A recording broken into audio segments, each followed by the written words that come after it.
वाघ्या कुत्र्याला इतिहासामध्ये स्थान नसून ती एक दंतकथा आहे असं वक्तव्य ज्येष्ठ इतिहास संशोधक जयसिंगराव पवार यांनी केलंय।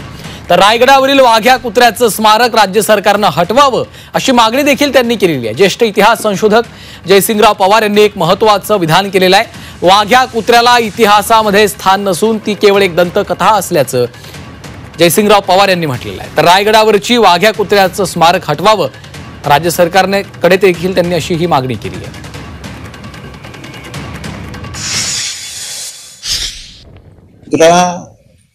ही एक दंतकथा आहे।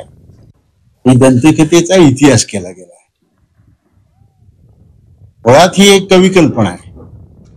राम गणेश गडकरी आणि राजसंन्यास काम असं आहे की तो खरा एका खोटा आहे ठरवून खोटा जर निघाला असं तर ते बाजूला केला पाहिजे, पण तेवढे धाडस महाराष्ट्र सरकार दाखवत नाही, त्याबद्दल मला शंका आहे।